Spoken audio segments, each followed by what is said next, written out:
So హేగా welcome back to my new blog guys. Sunday మాత్రం time అయితే night అవుతుంది. సో మన నుంచి వీడియో తీయడం ఇంపాసిబుల్ అయింది నాకైతే. సో ఇప్పుడైతే ఇస్తున్నా గైస్. సండే టైం చూడొచ్చు, ఆల్మోస్ట్ మన 10:30 అనుకోసం 10:18. సో ఇంట్లో స్పెషల్ వచ్చేసి సో మధ్యాహ్నం అయితే నేనైతే వీడియో తీయాలి గైస్. సో మార్నింగ్ నుంచి గిరాక్ లేకుండా మధ్యాహ్నం అచానక్ ఓడిస్తే గిరాక్ chicken curry, white rice. So ఇందులో అయితే ఉడలు చేసింది మా అక్క. ఫస్ట్ టైం ఈ ఉడలు అయిందో గైజు, ఇంత సన్నగా ఉన్నాయి ఉడలు అయితే చూడొచ్చు. దొడ్డుగా ఉంటే కానీ ఇంకా సన్నగా చేసింది గైజ్ మా అక్క.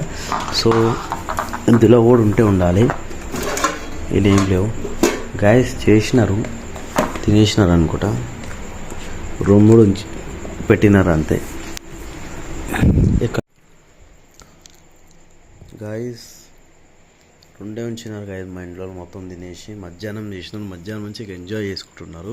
ఈ పెంక పైన మా అమ్మ అయితే ఆమ్లెట్ మంచిగా చేసి, ఆమ్లెట్ కాదు సో అది మన రొట్టెలు, దానిపైన నీట్గా వస్తాయి, దానిపైన రావు గైజ్. ఇదైతే చపాతీకి, ఇదేమో రొట్టెలకి. సో మా ఇంట్లో ఎన్నిసార్లు చెప్పిన ఇట్లా గైజ్, ఛార్జింగ్ ఇట్లా పెట్టవద్దు అని చెప్తున్నా గైజ్. ఎందుకంటే కరెంట్ వచ్చి పోయినప్పుడు షార్ట్ సర్క్యూట్ అయ్యే ఛాన్సెస్ ఉంటుంది. సో చికెన్ మధ్యాహ్నం తిన్నా గైజ్. సో ఇప్పుడు తిన్నంత మదారాలు.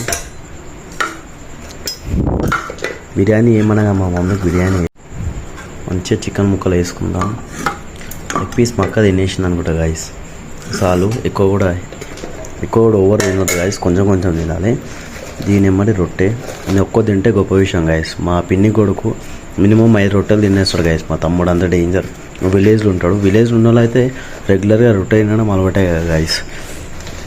రొట్టె గైస్, రొట్టె కూడా చింత పెద్ద ఉంది. ఓ మా అమ్మ కొడుతుంది గైస్. సో ఆల్మోస్ట్ మన డిన్నర్ కంప్లీట్ అయిపోయింది guys. Thank you for watching my video. Video వస్తే like, share and subscribe. Video mobile see you.